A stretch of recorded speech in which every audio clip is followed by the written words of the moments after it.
Assalamualaikum warahmatullahi wabarakatuh. Innal hamdalillah nahmaduhu wa nasta'inuhu wa nastaghfiruh wa na'udzu billahi min shururi anfusina wa min sayyiati a'malina. May yahdihillahu fala mudilla lahu wa may yudlilhu fala hadiya lahu. Asyhadu an la ilaha illallah wahdahu la syarika lahu wa asyhadu anna Muhammadan abduhu wa rasuluh. Allahumma salli wa sallim wa barik ala sayyidina Muhammad wa ala alihi wa ashabihi ajma'in. Rabbi shrah li sadri wa yassir li amri wahlul 'uqdatam min lisani yafqahu qawli. Subhanaka la ilma lana illa ma 'allamtana innaka antal alimul hakim. Rabbi shrah li sadri wa yassir li amri wahlul 'uqdatam min lisani yafqahu qawli wa la hawla wa la quwwata illa billahil aliyyil azim. Amma ba'd. Hadirin jemaah yang dirahmati Allah, alhamdulillah pada malam ni kita dapat bertemu. Tuan-tuan mau sihat tu? Baik. Macam mana tuan-tuan punya jamuan okey kot tu? Okey. Habis ke apa jamuan? Sebelah ke? First time saya dengar jamuan malam tuan-tuan. Saya jamuan buat siang tak apalah tuan-tuan. Ustaz Padil ada kot? No, ke Ustaz Padil pun tak ada? Ada kot no? Baik. Jadi tuan-tuan, kita berhenti di mana tuan-tuan? Kitab kita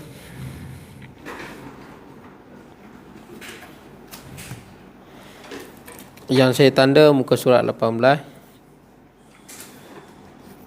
Muka surat 18 wa idh ataina.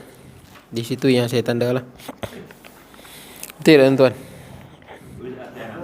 Wa idh ataina, muka surat 18 wa idh ataina. Baik, qala Allah Ta'ala, firman Allah Ta'ala, wa idh ataina Musa al-kitab wal furqan.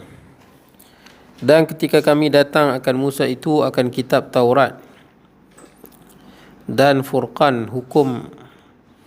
Makna dia apabila Allah berikan kepada Nabi Musa AS kitab Taurat dan Furqan. Furqan ni makna dia hukum yang memfaraq. Memfaraq ni yang membezakan. Hukum yang membezakan antara yang sebenar dan yang bukan batin tu, batil. Yang sebenar dan yang batil, yang halal dan yang haram. Jadi datangnya Taurat itu ada hukum yang furqan. Seperti mana dalam Quran sebut. Dalam Quran juga salah satu nama Al-Quran adalah Al-Furqan, iaitu Al-Quran adalah ayat kitab yang membezakan antara hak dan batil. Baik. Jadi Allah berikan kepada Musa AS kitab Taurat. Dan saya sebut kat tuan-tuan, kitab yang wajib kita ketahui ada 4, iaitu Taurat, Zabur, Injil dan Al-Quran. Kita wajib tahu, bukan hafal, wajib tahu. Dan Taurat ni kitab yang ada hukum hakam dalam dia. Setelah Taurat datangnya Zabur pada Nabi Daud AS. Dalam kitab Zabur tidak ada hukum hakam, hanya ada zikir, munajat, nasihat, begitulah. Tarhib dan targhib. Sebab Nabi Daud dengan Nabi Sulaiman mengamalkan kitab Taurat. Mengamal kitab Taurat. Sebab tu orang Yahudi dia akan panggil kitab Taurat sebagai Old Testament, ataupun orang Kristian. Old Testament itu merujuk pada kitab Taurat. Kemudian jadi Zabur hanya ada nasihat dan menggalakkan supaya melakukan amal ibadah dan meninggalkan maksiat. Seterusnya ada kitab Injil. Injil ni kalau orang Kristian ataupun Yahudi dia percaya sebagai New Testament lah. Sebab Injil juga dalam tu ada hukum hakam. Yang mana kitab Zabur tak ada, Injil ada. Dia ada hukum hakam nak mengajar Bani Israel. Jadi kemudian ada Al-Quran lah, wajib kita ketahui. Jadi bila Allah Ta'ala berikan pada Musa ni kitab, dan Nabi Musa juga mendapat suhuf, jadi beberapa helaian yang tak sampai menjadi kitab. Kita baca dalam surah Al-A'la, suhufi Ibrahim wa Musa. Suhuf ni beberapa helaian. Baik, kemudian la'allakum tahtadun, mudah-mudahan kamu dapat hidayah kamu dengannya daripada dalalah, sesat. Jadi Allah Ta'ala berikan hidayah la'allakum, supaya kamu ni selamat daripada kesesatan, mendapat petunjuk. Dan saya sebut kat tuan-tuan sebelum ni, la'alla ni bahasa Arab maksud dia taraji, mudah-mudahan. Kita haraplah mudah-mudahan. Tapi bila la'alla ni disebut oleh Allah dan Rasul, dia bukanlah mudah-mudahan. Kita ialah mudah-mudahan, mudah-mudahan berjaya lah, mudah-mudahan kita harap sesuatu yang akan datang. Tapi bila Allah Ta'ala yang sebut la'alla ni, kata ulama, maksud dia bukan litaraji, tapi litahqiq, untuk menjelaskan, untuk merealisasikan. Makna dia kalau Bani Israel ni ikut kitab Taurat ni, memang dia dapat petunjuk. Dulu tu kalau tak ada lah, makna dia kalau orang Bani Israel ni ikut kitab Taurat, mudah-mudahan aku dapat petunjuk. Bukan.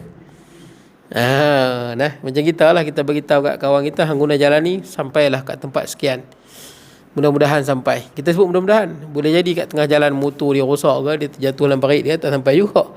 Betul tak? Mana kita tahu. Jadi sebut mudah-mudahan. Tapi bila Allah Ta'ala sebut, kami berikan kitab Taurat, la'allakum tahtadun ni, mudah-mudahan kamu dapat petunjuk ni, mudah-mudahan ni untuk direalisasikan. Memang akan jadi, tapi ikutlah. Kalau ikut kita Taurat tu, memang dapat petunjuk. Begitu. Sama juga la'allakum tattaqun, la'allakum, seterusnya la'alla ni ditahqiq. Baik. Jadi supaya kamu mendapat petunjuk daripada sesat. Sebab tu kita tahu benda yang benar, maka kita tahu benda yang batil. Tak semestinya kita nak mengaji bab agama lain, tuan-tuan. Saya pernah berbahas dengan seorang hamba Allah. Dia ni berfahaman Syiah lah. Jadi dia agak semangat lah dengan Syiah dia, tapi dia jahil, tuan-tuan. Syiah jahil lah. Saya di universiti, saya jumpa Syiah yang ada PhD. Jadi bolehlah berbahas. Yang ni Syiah jahil, tuan-tuan. Buang masa tak boleh bahas. Ada PhD ni kita boleh bahas lah dari segi dalil apa. Syarah saja lah 2 orang. Tak apa, yang tu boleh berbahas. Ini jenis yang tak boleh bahas, tuan-tuan. Tak ada ilmu.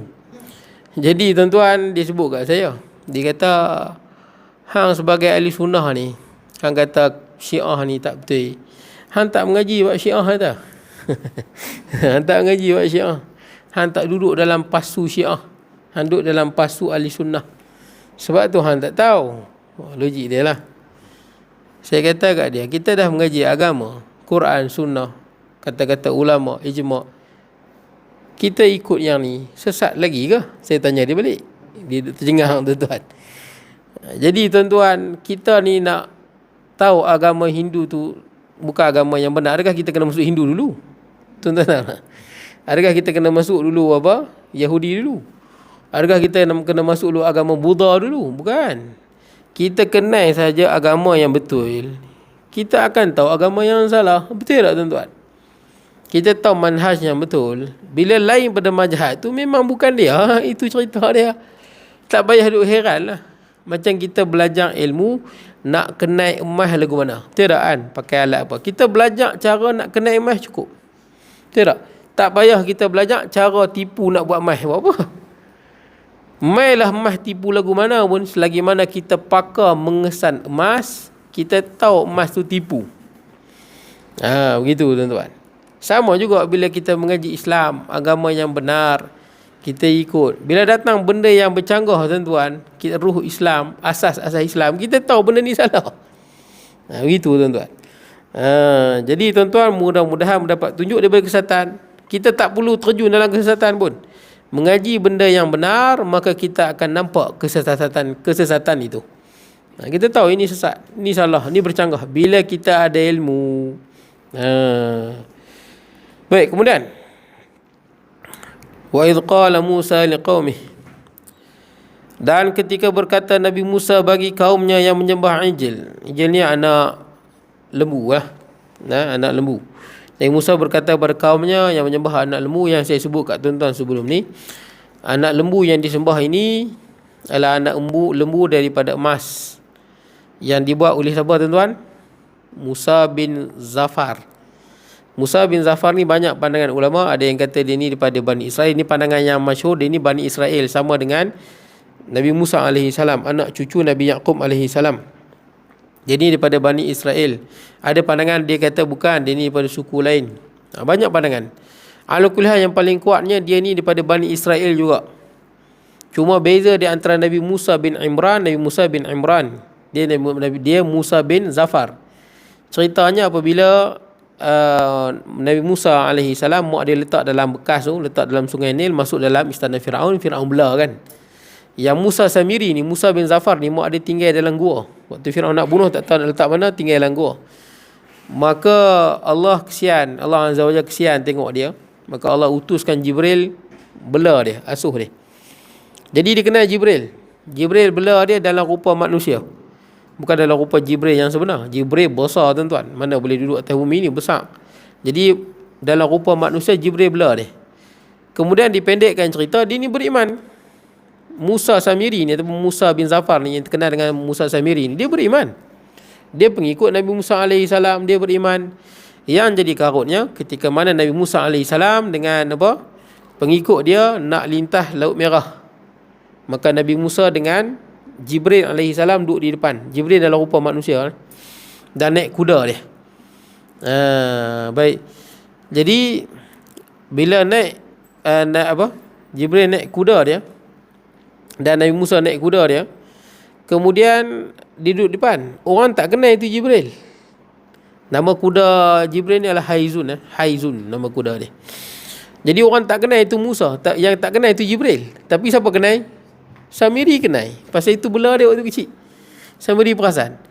Maka tiap kali kuda Jibril AS tu, Haizun tu, dia berjalan atas pasir yang basah, Samiri ambil bekas tapak tu disimpan. Kemudian bila Nabi Musa AS dah lepas Laut Merah, kemudian Nabi Musa naik 40 hari, dapat kitab Taurat. Ketika ni Bani Israel ni nak ada sembahan. Sebab mereka bila lepas selamat daripada laut tu, mereka tengok ada kaum yang sembah sembahan macam patung. Jadi bila Nabi Musa tak ada, Musa Samiri pun bagi tahu kat mereka semua, hampa ada emas tak? Dia minta emas. Semua orang yang ada emas ni, orang perempuan ke apa semua, pakat bagi dia emas. Dia nyalakan api, dia cairkan emas tu, dan dia buat lembu betina, anak lembu betina. Bila dah buat anak lembu betina, dia ambil tanah yang Jibril tadi tu, tapak kaki kuda Jibril tu, dia lempak dalam mulut unta tu. Maka unta tu lahu khuar, dia keluar suara, dia mengembu. Jadi mereka pun tengok, ajaib, semua pakat sembah lembu. Itu cerita dia, ini yang sembah lembu tu. Baik. Jadi tuan-tuan, saya dah sebut kat tuan-tuan, bukan benda yang pelik pun, betul tak? Setakat lembu boleh mengembu, lembu yang ada ni hebat lagi. Boleh melompat, boleh mengembu, boleh kencing, boleh tanduk orang, betul tak tuan-tuan? Lembu yang ada lagi hebat pada lembu Samiri tu, betul tak?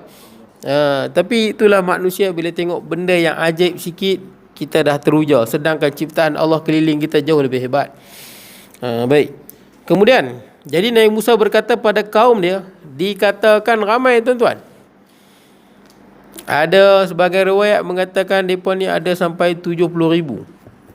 Ramai tuan-tuan. Ada yang kata sampai 20,000 tuan-tuan. Bukan sikit. Nabi Musa kata apa? Ya qaumi innakum zalamtum anfusakum bittikhadhikumul ajl.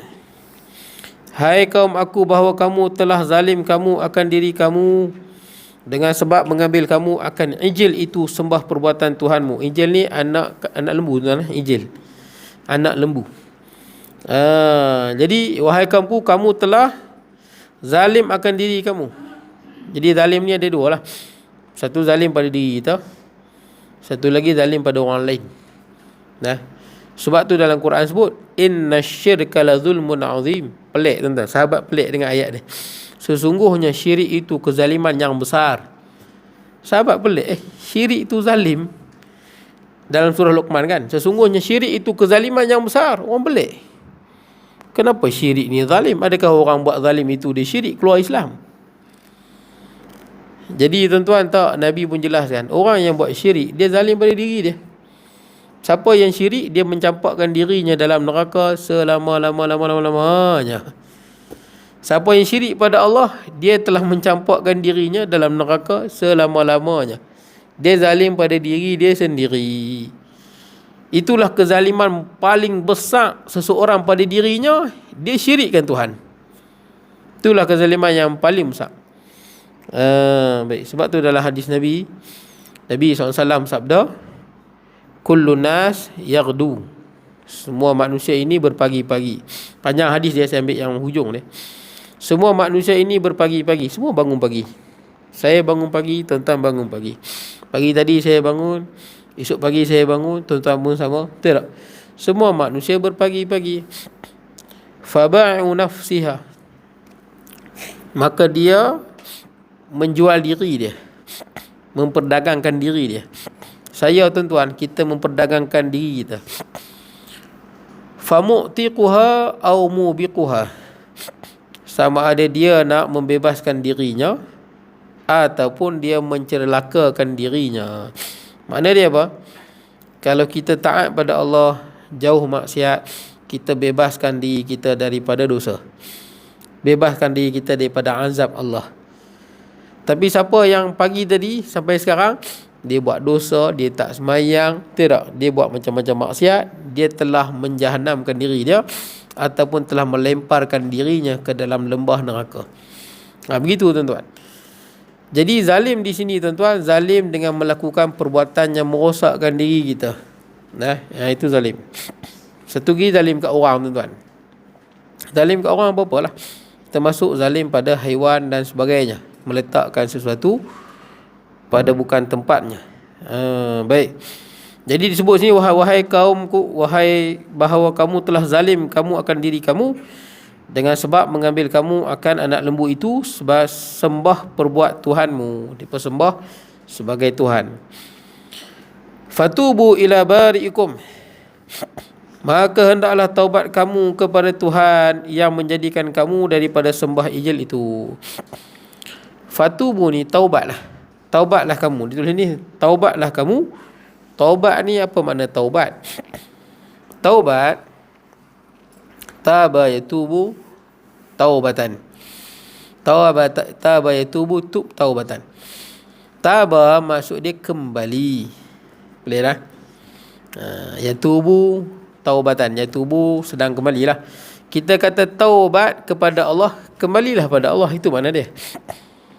Tubna ilallah, ada orang berzikir kan, kita kembali kepada Allah. Taubat tu maksud dia kembali kepada Allah. Ar-ruju' ilallahi wa rahmatih, kembali pada Allah dan rahmat dia. Itu makna taubat. Aku taubat lah. Hang buat tak buat, aku taubat. Taubat ni maksud dia kembali pada rahmat Allah, kembali balik kepada Allah Azza wa Jal. Baik, jadi tuan-tuan, sebut di sini, maka hendaklah kamu taubat kepada Allah, hendaklah kamu kembali kepada Tuhanmu. Itu makna dia. Sebab tu kita bila istighfar mestilah daripada hati yang tulus murni. Siapa istighfar bukan daripada hati dia, maka tak jadilah, tuan-tuan. Istighfar daripada hati dia, tuan-tuan. Astaghfirullah, aku mohon ampun padamu ya Allah, alladzi la ilaha illa, tiada Tuhan melainkan Engkau, al-hayyu yang maha hidup, al-qayyum berdiri sendiri, wa atubu ilaih, dan aku kembali padamu ya Allah. Maksudnya kita kena sebut dengan hati yang ikhlas. Kalau ada orang dia dalam perjalanan na'udzubillah, dia nak pergi berzina, tapi dalam perjalanan astaghfirullahalazim, jadi kita edit, tuan-tuan. Jalan nak pergi berzina, tapi mulut duk istighfar, ataupun tangan duk pegang ketum, minum ketum, astaghfirullahalazim, tapi duk istighfar. Jadi kita edit, tuan-tuan. Buat maksiat, duk pergi tikam mekok, betul tak? Sebelum masuk kedai tikam mekok, bismillah dulu. Ada ya, tuan-tuan, bukan tak ada. Kemudian istighfar, astagfirullah. Itu kata ulama sufi. Ada yang kata kalam ini pada Rabi'atul Adawiyah, dia sebut istighfaruna hadha yahtaju istighfarin kathir. Kata-kata ni masyhur di kalangan ahli sufi. Maksud dia, kadang-kadang istighfar yang kita lafaz ni memerlukan kepada istighfar yang banyak. Makna dia apa? disebabkan istighfar yang kita sebut tu, kita kena minta ampun kerana istighfar tu. Boleh tak? Pertama kita minta ampun kerana dosa. Yang ni kita minta ampun kerana istighfar kita. Kita minta ampun kerana dosa, tak apalah dosa. Yang ni kita kena minta ampun ke atas istighfar yang kita lafazkan tu. Kena minta ampun kerana kita lafaz tu. Halus tuan-tuan. Makna dia apa? Kadang-kadang kita dusta semasa kita sebut istighfar. Aku mohon ampun padamu ya Allah, tiada Tuhan melainkan Engkau, Tuhan yang maha hidup, diri sendiri, dan aku kembali padamu ya Allah. Tapi dia buat maksiat. Tipu dia tu. Nampak tuan-tuan? Itu penipuan. Baik. Jadi disebut ni adalah kamu taubat kamu kepada Tuhan yang menjadikan kamu daripada sembah ijil itu. Maksud dia kembalilah kepada Allah. Baik. Dan tuan-tuan mu tahulah syarat taubat dia ada apa? Ada 3. Betul tak? Ada 3. Kalau orang tu tak ada 3 syarat ni, dia sembahyang taubat 1000 rakaat pun tak jadi. Dia istighfar 1,000,000 kali pun tak jadi. Dia kena ada 3 ni. Barulah nama dia ya ayyuhallazina amanu tubu ilallahi taubatan nasuha. Jadi taubat nasuha ni dia ada 3 syarat. Syarat yang pertama apa tuan-tuan? Pernah saya sebut lah dulu. Ke ustaz-ustaz pun ramai sebut dah. Syarat yang pertama mesti tinggal maksiat. Nah, Imam Nawawi rahimahullah sebut ayyuqli 'anil maksiyah. Pertama kena tinggal maksiat. Jangan kita masih lagi maksiat, betul tak? Maksiat duk buat. Atau kita istighfar. Ini kita taubat. Dia bukan taubat, taubat tuan-tuan. Jadi tuan-tuan mesti tinggal maksiat tu. Yang pertama. Yang kedua, ayyan dama ala fi'liha, kena ada menyesal. Kalau tak menyesal pun aku ni seronok lagi dah. Tak taubat. Tapi aku dah istighfar 70,000 kali. Oh, bukan dia. Dia mesti menyesal tuan-tuan. Sebab tengok para sahabat bila minta ampun pada Allah bagaimana, betul tak? Dengan penuh penyesalan bila tak pergi perang, menangis 50 hari 50 malam. Mesti ada menyesal tuan-tuan, ada penyesalan dalam hati tu. Sahabat Nabi yang tak pergi perang pun tuan-tuan, sahabat Nabi jamin syurga, tak pergi perang 50 hari 50 malam menangis tuan-tuan, minta ampun pada Allah. 50 hari 50 malam menangis, kena pulau lagi. Ka'ab bin Malik, Murarah bin Rabi', Hilal bin Umayyah radhiyallahu anhum ajma'in, ni semua jamin syurga tuan-tuan.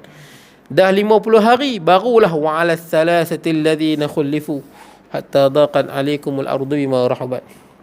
Dah 50 hari 50 malam kena pulau menangis, barulah Allah Ta'ala terima taubat mereka. Kita ni tak sebanding dengan sahabat tuan-tuan. Dosa yang kita buat ni mungkin lebih daripada apa yang sahabat buat. Apa jaminan kita dosa kita semua dah diampunkan? Nabi Adam kita bincang dah kan, bila turun ke dunia kan, makan buah khuldi. Saya sebut dah tuan-tuan, Nabi Adam dia tak buat salah, dia terlupa. Betul tak?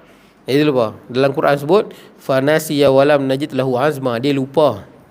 Dan walam najid lahu azma, dan kata Allah kami dapati dia tidak ada sengaja. Dia bukan sengaja makan, memang terlupa. Dan saya sebut kat tuan-tuan lah, manusia ni kalau terlupa dimaafkan. Tapi bagi Nabi lupa tak boleh. Boleh sebab dia duduk di makam yang tinggi. Kalau orang biasa lupa tak apa, dia maafkan. Lupa buat lagu mana? Bagi Nabi tak boleh. Jadi Nabi Adam AS terlupa makan, maka Allah hukum dia. Maka Nabi Adam minta ampun pada Allah, Rabbana zalamna anfusana wa illam taghfir lana wa tarhamna lakunanna minal khasirin kan. Ada sebahagian kitab sebut Nabi Adam minta selama 40 tahun. 40 tahun minta ampun pada Allah. Nabi apa? Yunus. Itu Nabi Yunus kan? Tinggal kaum dia. Berapa lama duduk lempuk ikan tu? Banyak pandangan kan. Tapi yang masyhurnya 40 hari 40 malam. Duduk dalam tu, duduk menangis la ilaha illa anta subhanaka inna kunna minadh dhalimin. 40 hari tu. Itu Nabi. Bukan buat dosa apa pun, tinggal kaum dia. Tinggal kaum dia tuan-tuan. Macam kalau istilah kita kata merajuk lah tuan-tuan. Tapi Nabi ni dia ialah 34 tahun tuan-tuan. Bukan sekejap, 34 tahun berdakwah. Yang beriman 2 orang, tiap-tiap hari orang hina Nabi Yunus AS. Nabi Yunus tinggal dan Nabi Yunus berdoa supaya diturunkan. Dah tiba masa dia pun tak mau terima dah, tak beriman dah. Maka Allah Ta'ala hukum Nabi Yunus AS. ditelan ikan nun. Kalau Nabi Yunus duduk dalam perut ikan nun senyap ya, la labisa fi batnihi ila yaumi yub'atsun. Quran sebut. Kalau Nabi Yunus duduk dalam perut ikan nun senyap ya, dia akan duduk dalam perut ikan tu sampai hari kiamat. Tapi Nabi Yunus, la ilaha illa anta subhanaka inna kunna minadh dhalimin. Tapi nak ceritanya tuan-tuan, 40 hari kita punya dosa lagilah banyak. Lagilah berdedam tuan-tuan. Mana penyesalan, teraan, mana tangisan, mana air mata tuan-tuan. Kadang-kadang kena renung-renunglah diri kita ni. Betul tak? Renung-renung jugalah. Baik tuan-tuan, kemudian jadi yang tu yang kedua, kena menyesal. Dan yang ketiga apa tuan-tuan? Tinggal dosa, menyesal. Satu lagi apa? Dia kena berazam tak nak buat dah. Baiklah, dia kena berazam, dia tak mau buat dah. Tapi kalau lah hati dia ni, kalau ada peluang ni boleh lagi ni. Kalau lagu tu taubat tak jadi. Taubat ni dia berazam, dia tak nak buat dah. Lebih baik mati menjemput dia di antara dia dan maksiat tu. Begitulah tuan-tuan. Betul-betul jujurlah dia. Baik. Dan okey, kemudian faqtulu anfusakum, maka bunuhlah oleh kamu akan diri kamu. Bunuh tuan-tuan. Taubat bunuh diri. Hendaklah bunuh orang yang baik yang tiada menyembah ijil itu akan orang yang berdosa yang menyembah ijil. Okey, dia ada banyak tafsir tuan-tuan. Tafsir yang pertama mengatakan bunuh dirilah. Bunuhlah diri kamu. Maksudnya dia bunuh diri. Tafsir yang kedua mengatakan depa ni yang ada dalam 70,000 orang ni, depa akan duduk di satu tempat tinggi. Depa pegang pedang. Kemudian datang awan hitam yang menutup mereka. Dan mereka saling berbunuh-bunuhan. Boleh sesama mereka. Boleh mereka duduk di atas. Kenapa datang awan hitam? Supaya hilang perasaan kesian. Tidak nak bunuh member aku. Tidak kan? Ni anak aku. Nak bunuh nanti. Ini isteri aku. Jadi bila mereka duduk di tempat tinggi tu, datang awan hitam, mereka tak nampak siapa, mereka pun pakat bunuh lah. Itulah sebagai balasan perbuatan murtad. Kan dia murtad. Paling tak ada. Ni tak pasal yang lain kata tak. Maksud dia apa? Yang baik bunuh yang hak sembah tu. Boleh tak? Jatuhkan hukuman kepada yang sembah berhala tu lah. Anak lembu tu. Zalikum khairul lakum inda bari'ikum. Baik tuan-tuan. Cuma kita sekarang ni macam ni ke hukuman tuan-tuan? Kalau dalam Islam sekarang, kalau ada orang yang na'udzubillah lah, dia Islam, betul dia keluar Islam, dia sembah berhala ke apa ke, hukuman dia apa? Bunuh juga. Bunuh Nanti dulu jangan bunuh tu tuan-tuan. Memanglah dalam hadis Nabi sebut, man baddala dinahu faqtuluh. Siapa yang tukar agama dia, bunuh. Betul tak? Siapa tukar agama dia, hukuman dia bunuh. Cuma je tuan-tuan, sebelum kita bunuh tu bukan boleh bunuh ya, ikut dan. Pertama bila dia keluar pada Islam, tak kira lah sembah berhala ke sembah apa ke, kita kena pujuk dia dulu. Betul tak? Pujuk dia dulu. Panggil ustaz yang pandai-pandai kan, pakai motivasi, tanya dulu pasal apa. Betul tak kan? Kok dia kata dia jadi pasal ni tak ada makan, takkan kita nak bunuh dia? Betul tak kan? Pasal anak dia tak sakit, anak dia sakit, gereja yang main tolong. Betul tak? Orang Islam habuk pun tak nampak muka. Betul tak kan? Contohnya lah, kita memberi apa benda yang dia tak ada. Beri dulu keperluan apa yang dia tak ada. Pujuk dia lah tuan-tuan. Kemudian kita panggil, pakai motivasi, pujuk balik hati dia. Dah kita pujuk semua, bagi dia keperluan fizikal dan rohani dia, tak mau juga. Dia tak mau juga. Tak mau. Bau kita guna kekerasan. Betul tak? Kekerasan ni macam mana? Lugu kepala 3 kali ke? Nanti dulu. Mungkin penjara dia. Betul tak? Penjara. Mungkin sebat sikit. Betul tak kan? Suruh. Sudah. Tadi dah pujuk dah. Betul tak kan? Dah pujuk dah. Sebat sikit ke? Penjara. Tak mau juga. Nak sembah juga berhala. Ini memang patut bunuh. Keras kepala. Dan betul tak? Ni keras kepala. Tak ada alasan lah. Nak kata tak ada makanan, kami bagi makanan. Tak ada tempat tinggal, kami dah bagi. Anak sakit, kami dah hantar ke hospital. Betul tak kan? Pihak zakat dah tolong semua, dah siap lengkap. Tak ada alasan dah untuk dia kufur. Tapi dia tetap tak mau. Ini memang betul-betul keras kepala tuan-tuan. Ina dan dia tak mau. Kok mana pun aku tak suka dah, aku nak sembah. Barulah kita bunuh. Tapi kalau kita suruh dia taubat, dia kembali, okey lah. Betul tak kan? Tak apalah. Cuma jadi isu lah tuan-tuan, sikit isu dia. Dalam dunia ni agama lain tak bunuh pun. Sebab Islam bunuh. Betul tuan-tuan. Kalau zaman Nabi Musa ni, siapa yang sembah anak sapi tu, bila dia taubat memang kena bunuh tuan-tuan. Kalau dia tak taubat, dia duduk hidup dalam maksiat. Dia hidup dalam kemurkaan Tuhan. Jadi dia nak taubat, dia kena bunuh diri dia. Ataupun dia dibunuh oleh orang lain.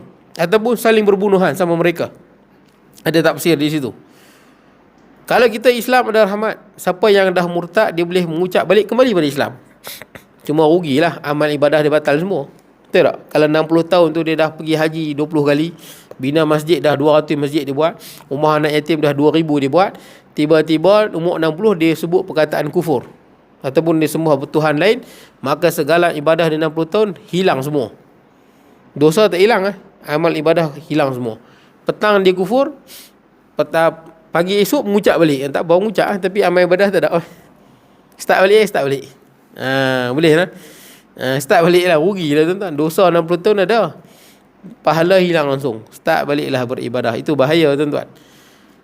Jadi tuan-tuan, persoalannya, kita kok mana pun hujung ni bunuh. Inilah pandangan yang paling kuat dan pandangan majoriti ulama. Walaupun ada pandangan dalam mazhab Hanafi mengatakan orang yang murtad tak dibunuh, dipenjara selama-lama-lamanya. Itu pandangan Imam Hanafi.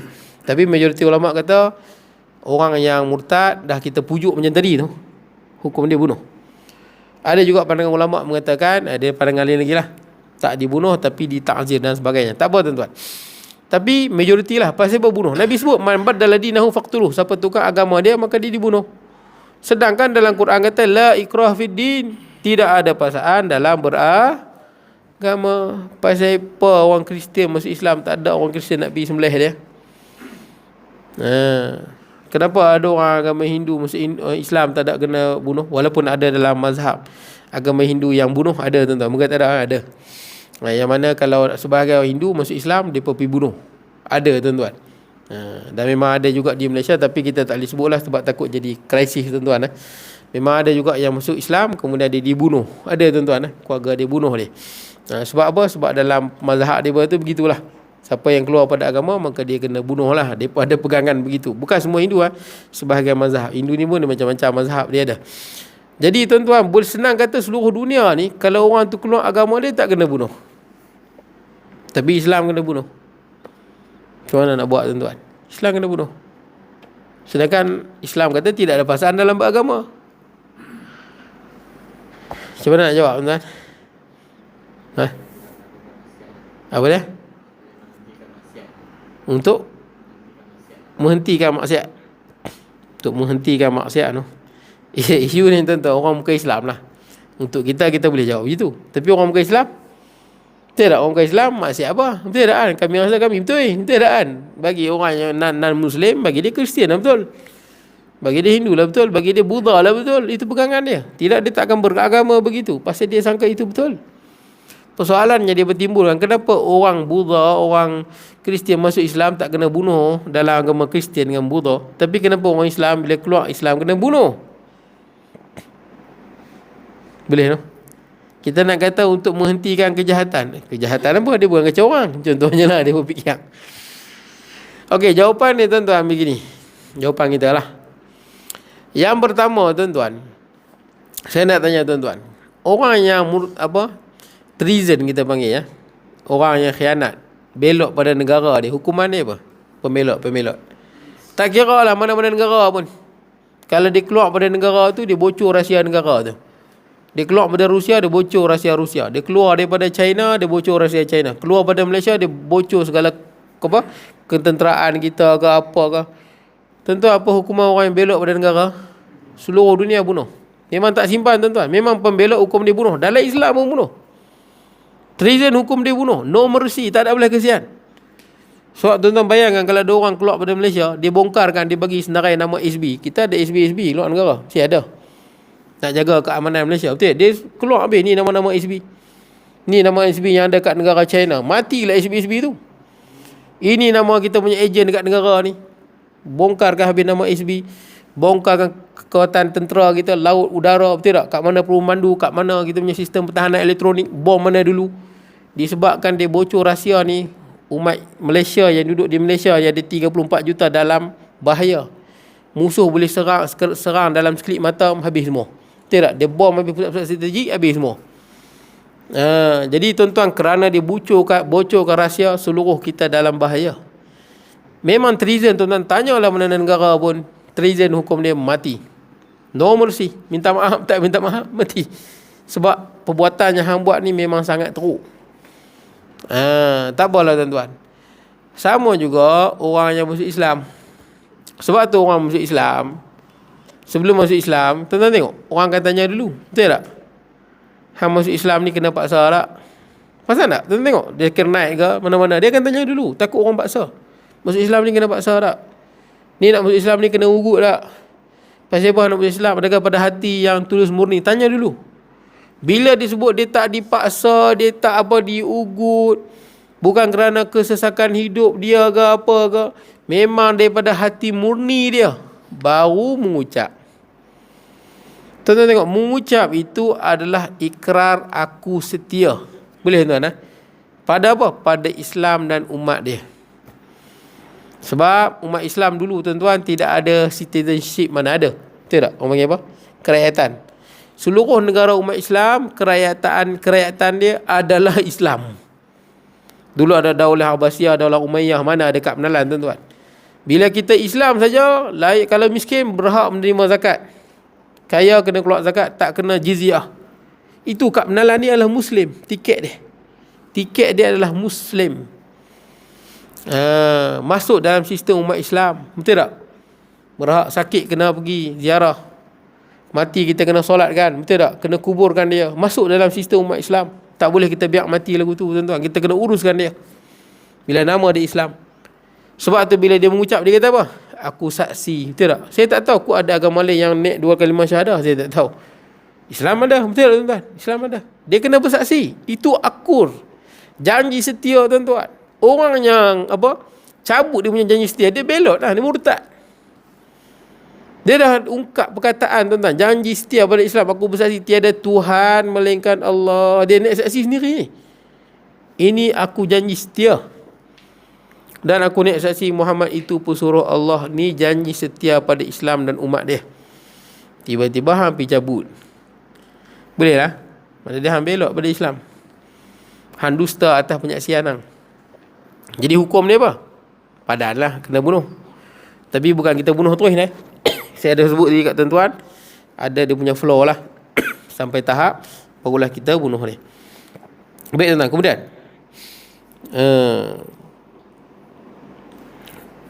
minum batuk tuan-tuan. Ke nak minum macam ni tuan-tuan? Saya takut lagi batuk. Tak minum boleh bawa balik kot tuan-tuan. Tuan-tuan buat meja ni untuk apa? Ada meja kat luar. Untuk hari tu punya lah.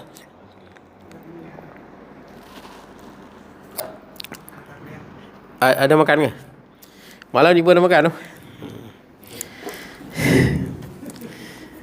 Bagus tuan-tuan. Tuan-tuan nak ramai, tuan-tuan buat kami bakar penuh ramai.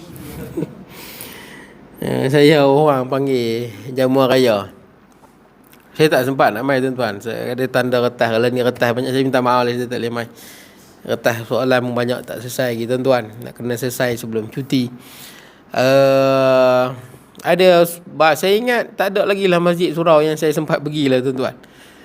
Tapi berapa banyak surau tu dia jemput, kata ustaz mai lah, ustaz kambing, ustaz kambing. Bukan kira kambing tuan-tuan, kira tak nak masa nak buat. Tuan-tuan buat kambing tu ke tak buat? Tak buat. Ada masjid, ada kat Selinsing kot. Depa on kambing dia tuan-tuan. Tak apalah tuan-tuan. Jadi malam ni tuan, kambing bakar malam ni. Tak melawak tuan. Kambing bakar mahal tuan, 1,000 lebih. Baik tuan, kemudian Dzalikum khairul lakum inda bari'ikum. Bermula yang demikian itu, taubat bunuh diri itu terlebih baik bagi kamu pada Tuhan yang menjadi akan kamu. Itulah yang terbaik.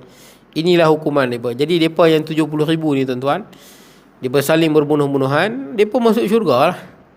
Boleh, dia masuk syurga. Baik, hilang dosa dia pun masuk syurga lah.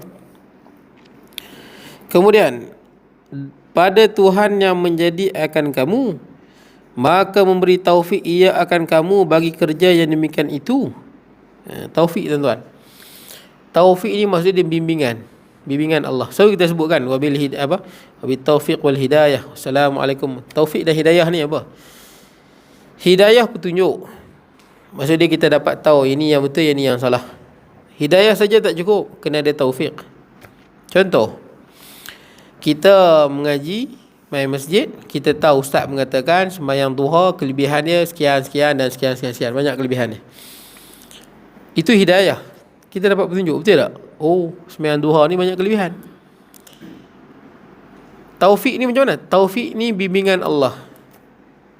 Bimbingan ni macam mana? Senang kita nak buat, Allah bimbing kita. Apa tanda orang tu mendapat taufik? Ada dua tanda. Orang yang mendapat taufik isi Allah, dia mendapat ada dua tanda pada diri dia. Yang pertama, senang nak buat baik. Betul tak? Dia ni jalan nak buat baik ni cukup banyak. Jalan nak sedekah, jalan nak ibadah, jalan nak buat baik tu banyak. Dan mudah dia nak buat baik. Jalan dia nak buat baik tu sangat banyak. Dan mudah dia nak buat. Ada masa nak sembahyang duha, ada masa nak bersedekah, ada masa nak baca Quran. Dia mudah nak buat. Itu tanda dapat taufik tuan-tuan. Senang dan mudah. Bangun malam pukul 5 pagi jaga, senang tuan-tuan, dapat taufik tu. Dan jangan jaga saya, jaga pergi kencing saja, tak buat apa tuan-tuan. Yang jaga sembahyang sekali lah. Baik. Jadi tuan-tuan, dia jaga dan dia boleh pergi sembahyang, mudah dia buat. Senang nak buat baik. Yang kedua, sukar nak melakukan dosa. Bila dia nak buat dosa, ada saja halangan. Bila nak buat dosa, ada saja halangan. Nak buat dosa, ada saja halangan. Apa-apa maksiat yang nak buat, ada saja benda yang menghalang dia, yang ganggu, yang distract dia. Itu tanda mendapat taufik. Tanda orang yang tak dapat taufik, tanda orang yang tak dapat taufik, payah nak buat baik. Dia terbalik je. Payah nak buat baik dan sempit. Nak sembahyang duha, rasa tak ada masa. Kalau ada masa, jiwa tu rasa sempit. Tak dan kot. Padahal isap rokok setengah jam lah. Habis duduk tak dan. Tadi isap rokok setengah jam. Nampak tak? Tak ada taufik. Lagi satu, payah buat baik. Yang kedua, senang nak buat dosa. Betul tak? Nak buat jahat ni, jalan maksiat cukup banyak. Kiri, kanan, depan, belakang, senang nak buat maksiat. Boleh check lah diri kita tuan-tuan. Kita ni lebih mudah nak buat kebaikan ataupun buat maksiat. Kemudian tuan-tuan, Allah akan beri taufik ia akan kamu bagi kerja yang demikian itu. Yang ni bimbingan Allah lah. Allah bimbing perkara yang susah, kita rasa mudah. Boleh tak? Dan disuruh ia akan awan hitam atas kamu, supaya tiada kelihatan setengah kamu akan setengah. Jadi sebab rahim ia akan dia hingga bunuh daripada kamu seumpama 70,000. Betul lah, 70,000. Jadi maksud dia, mereka ni duduk di mana? Dia duduk di satu bukit yang tinggi, tanah tinggi. Datang awan hitam dan mereka saling berbunuh-bunuhan. Ada 70,000 mati semua. 70,000 tu mati semua. Ramai kan tuan? Agak 70,000 ni sikit kan ramai? Ramai 70,000. Sebab itulah Nabi Musa adalah umat yang kedua paling ramai masuk syurga. Ramai tuan-tuan. Sebab tu Nabi Muhammad sallallahu alaihi wasallam, bila Allah perlihatkan nabi-nabi yang masuk syurga dengan umat dia, nabi-nabi ni dia berdiri, belah kanan yang beriman, belah kiri yang kufur. Jadi ada nabi yang beriman dengan dia, Ruhaid tak sampai 10.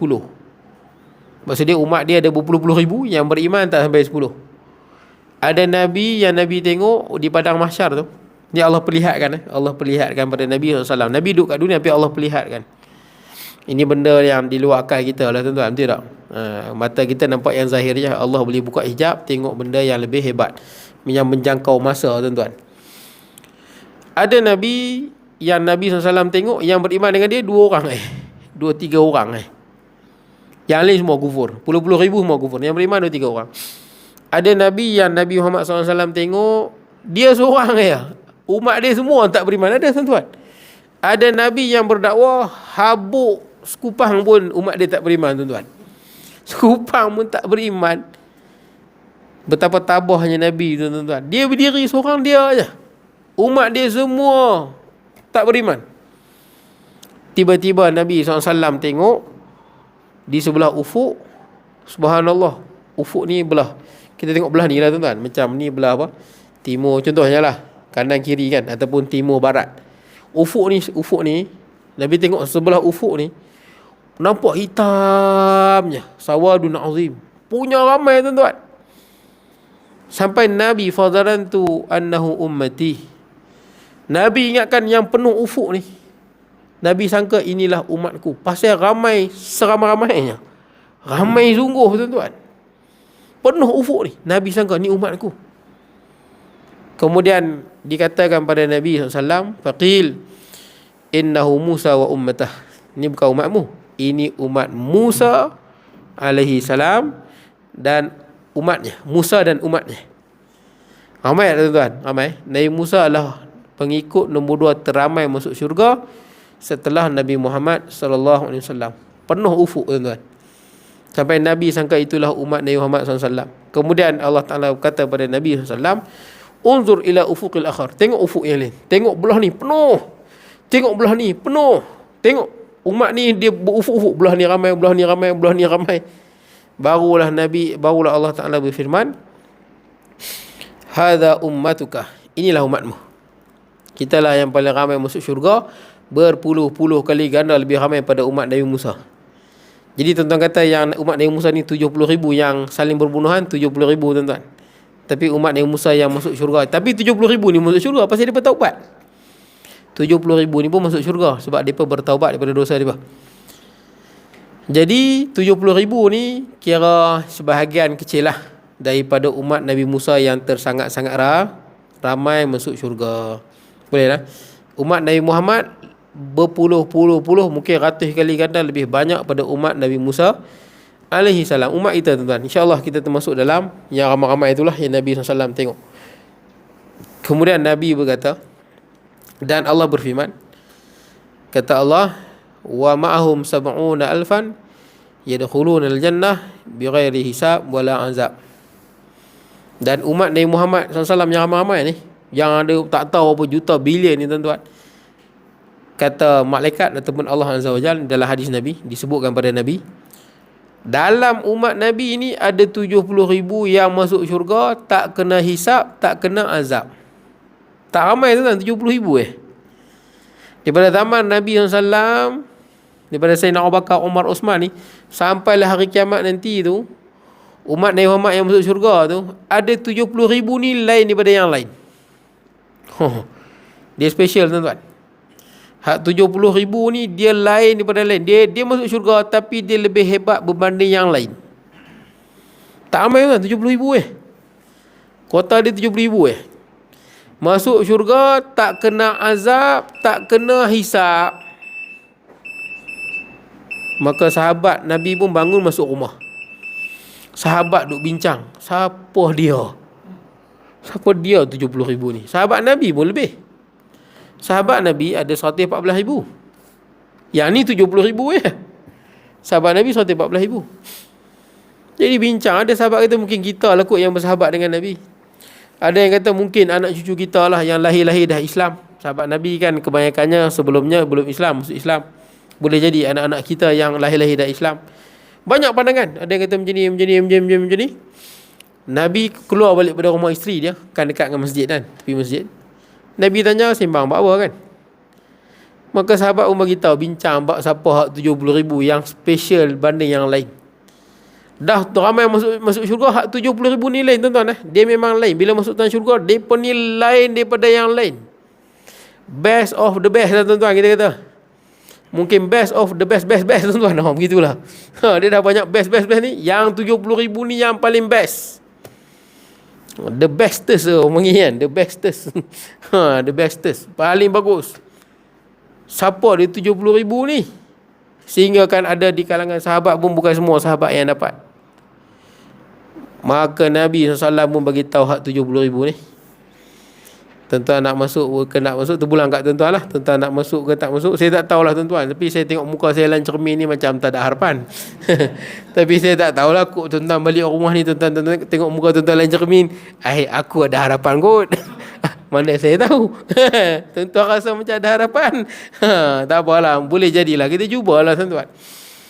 Baik, kata Nabi SAW, hak 70,000 ni, humul ladhina la yarquna, mereka ni adalah golongan-golongan yang tidak berjampi serapah.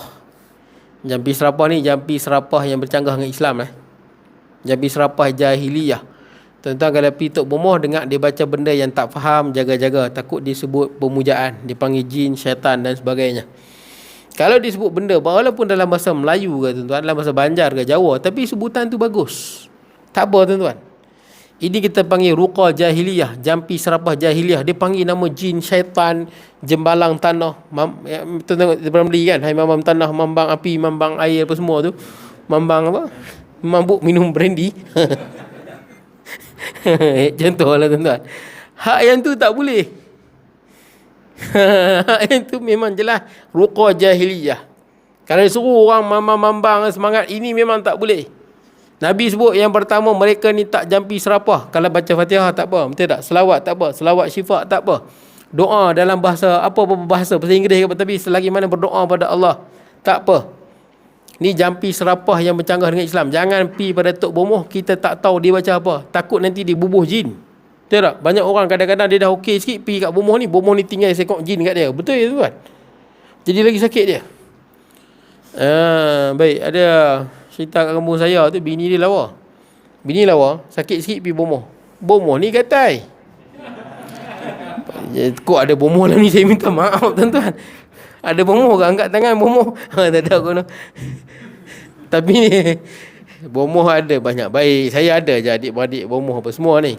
Ni saya cerita bomoh tu lah. Ni memang bomoh gatai tuan-tuan. Bomoh ni tengok bini dia lawa. Bini dia memang orang kacukan lah tuan-tuan. Mata biru. Pelik lah, mata biru orang Melayu ni, mata biru pelik tuan-tuan. Mata biru putih macam orang putih. Memang lawa lah, saya pernah tengok bini dia. Memang pelik lah, macam muka orang Melayu lah.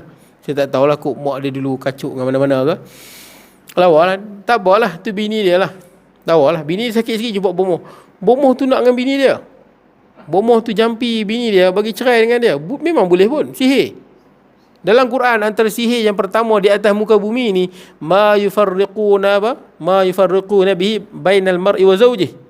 Sihir yang pertama ni nak bagi cerai laki bini. Syaitan dia boleh sihir mata kita. Kita tengok bini kita meluat, betul tak kan? Bini tengok kita macam dinosaur, betul tak kan? Geli lah tengok laki aku ni. Dia sihir mata tuan-tuan. Memang boleh sihir mata. Apatah lagi kita kalau kurang beramal pula. Jadi tuan-tuan, cerai dia dengan bini dia. Dan bini dia kahwin dengan bomoh tu. Bomoh sihir tuan-tuan lah, sihir. Saya bagi tahu orang yang sihir ni dalam Islam, kalau dia guna sihir, hukum dia bunuh. Ingatlah, sihir yang pertama mengikut majoriti ulama, siapa yang mengamalkan sihir dia kufur. Itulah orang yang mengamalkan sihir kufur tuan-tuan. Banyak orang kadang-kadang dia buat sihir dia sama, tak ada apa pun, tak ada apa. No, sihir hang kufur kena sihir. Dan ikut majoriti ulama, siapa yang mengamalkan sihir dan terbukti kita dapat tangkap dengan bahan-bahan sihir yang ada pada dia, gambar ke patung ke apa semua, rambut ke, hukum dia bunuh, pancung. Sihir ni kacau bilau tuan-tuan. Dan dia kahwin dengan tok bomoh tu. Kawan, nak kata kawan saya ni kenalan lah tuan-tuan. Saya tak apa ingat saya kenal dia. Dia tua pada saya. Badan berisi pada saya lagi tuan-tuan. Lepas bini dia tinggalkan dia dengan anak-anak dia, sedih tuan-tuan. Betul tak? Sedih lah. Kemurungan. Badan berisi jadi kurus. Kurus macam papan tuan-tuan. Kurus. Ziarah dia tengok kesian. Masa saya pergi ziarah tu, tengok kesian lah tuan-tuan. Dengan dia lah, sedih lah anak isteri pergi. Tuan-tuan tengok. Bini hang sakit sikit lah pergi kat bomoh. Betul tak? Saya dulu isteri saya ada gangguan sikit tuan-tuan. Gangguan. Sebab saya pergi di, tuan-tuan boleh lajak sikit ke ni? Cerita bab hantu boleh, orang suka bab hantu ni. Bab hantu main pukul 12 tak apa. Nanti balik nanti takut. Ustaz cerita apa tadi? Betul tak kan? Itulah cerita hantu. Betul tak kan? Dengar suka, tentu takut. Tak apalah, saya pergi Cameron Highland. Ada saya tidur di satu tempat tu di Tanah Rata. Nama tempat tu, itu first time saya pergi Cameron Highland. Nama tempat tu saya tidur di, Allah saya lupa nama dia tuan-tuan. Tapi dia bukan hotel tuan-tuan. Dia orang panggil apa? Macam apa? Bukan homestay, satu lagi. Bukan chalet, satu lagi. Ha? Bukan, motel kot. Kecil sikit pada hotel tu. Motel kan? TV pun tak ada. Tapi okey, selesa. Tanah Rata lah. Apa nama tempat dia tu. Tapi dia macam seram sikit. Dia duduk atas tepi bukit. Tak apalah. Malam tu tidur, saya baca je. Baca pasal Quran. Bini saya tidur, malam tu dia terjaga. Masa tu bini saya mengandung. Anak yang keempat. Dia jaga dalam mimpi dia, ada satu lembaga hitam besar. Pi kat isteri saya. Dia nak angkat kaki. Lagi nak angkat kaki saya, lepas tu dia lari. Bini saya jaga, tapi saya tak tidur lagi. Maksudnya dalam mimpi lah. Sebenarnya mimpi tu memang betul lah. Tuan-tuan kalau mimpi ada hantu nak cekik, memang betul pun. Betul tuan-tuan, ni bukan melawak memang. Sebenarnya dia ada lah tu. So jangan tuan-tuan mimpi ada hantu nak cekik, tuan-tuan jangan duduk saja, baca sikit. Betul tak ayat kursi ke? Tiup-tiup sikit ke? Betul tak kan? Tuan-tuan tidur, insya-Allah tak ada apa dah. Lepas pada tu tuan-tuan, maka isteri saya gugur 3 kali lepas tu. Padahal tak pernah gugur 3 kali. Anak yang anak yang keempat tu. Lepas tu anak yang dalam tu tak jadi. Tak jadi lah. Kalau orang kita, habis jin tu makan lah apa benda lah, betul tak kan? Nantilah dulu, betul tak kan? Ni kerja makan, ni kerja dia. Tak apalah, tapi tak jadilah. Sama tak jadi. Dia macam ni tuan-tuan. Dia anak tu dia apa? Dia ada, tapi dia macam roh tak masuk tuan-tuan. Dia jadi macam daging je kan. Tepi teping dia buang balik lah. Takut jadi kanser, tak boleh biar. Memang lumrah orang bukan Islam pun jadi macam tu. Biasanya kalau orang dulu dia kata apa? Jin curi. Betul tak kan? Dia panggil jin curi. Bukan jin curi, mati tuan-tuan. Dia bukan mati, dia tak berkembang. So kalau dulu dia biar dalam tu je. Betul tak? Dia biar dalam tu je. Padahal anak tu ada dalam tu, bukan tak ada, tapi dia makin mengecut sebab dia tak hidup. Gizi dia tak sampai. Kalau dulu kata jin curi lah. Mungkin ingat jin tu curi. Bini saya bila jadi macam tu, dia teringat tu lembaga hitam yang dia mimpi tu. Saya kata tak payahlah. Betul tak kan? Tak payahlah nak apa, pikir lagu tu. Lepas tu dia mengandung lagi, gugur. Yang kedua gugur lagi tuan-tuan. Gugur lagi. Lepas tu 2 kali ke 3 kali gugur 2 kali kot. Saya tak ingat tuan-tuan. 2 kali 3 kali. 2 kali. Mula-mula yang tu gugur. Lepas tu kali kedua gugur lagi. Tak apalah. Lepas tu yang kali keempat baru lekat lah. Kali keempat baru dapat 2018. Dia kejadian tu 2016. Kejadian tu 2018 saya dapat balik yang anak keempat dan masuk anak kelima dah ni tuan-tuan. Tapi nak ceritanya saya bagi tahu bini saya jangan percayalah. Benda-benda lagu ni betul tak? Ini semua berlaku dengan izin Allah lah. Betul tak kan? Hantu tu makan ke, hantu tu apa ke, mana kita tahu. Betul tak tuan-tuan? Hantu tu mai ke tak mai, kita yakin pada Allah. Betul tak tuan-tuan? Hatta tak bergerak satu zarah pun tak ada bekas kesan, semua dengan izin Allah. Kalau betul kerana perbuatan hantu tu pun dengan izin Allah. Betul tak? Sebagai ujian bagi kita. Macam orang ambil parang tetak kita, terbelah tangan kita dengan izin Allah. Betul tak? Kalau Allah Ta'ala tak izin, tak terbelah tangan kita tu. Baik, jadi tuan-tuan, ada satu tok bomoh ni. Saya sembang-sembang, tok bomoh ni kata apa? Tok bomoh ni bagus pakai serban. Dia kata, Ustaz bawa bini Ustaz kat saya, nanti saya bagi mandi 5. Saya fikir banyak cantik bagi mandi bini aku. Saya taklah kata, tapi dalam hati lah, weh nak bagi mandi bini orang pula dah. Ini semua karut tuan-tuan. Betul tak? Ini karut. Paling bagus pun kita bagilah orang perempuan. Betul tak tuan-tuan? Orang perempuan. Dan pernah juga bini saya, jadi ada satu macam apa? Hantu bergerak. Memang dalam ni bergerak. Memang bergerak. Saya urut pun dia bergerak tuan-tuan. Dia bergerak. Jadi dia jadi sakit kepala. Sakit macam kena migraine tu. Sakit-sakitnya. Bila kita urut, kita rasa biji tu. Orang perubatan Islam dia tahulah. Saya nak urut ni pun saya bukan pandai sangat tuan-tuan. Bab urut ni tuan-tuan tak pandai sangat. Bolehlah urut jambi-jambi sikit. Dalam saya panggil satu orang tua, orang perempuan. Ada duduk kat Pahit 6 ke Pahit mana tau. Dia ni pandai. Dia sampai rumah saya tu, di itulah rumah Haji Sulaiman tu.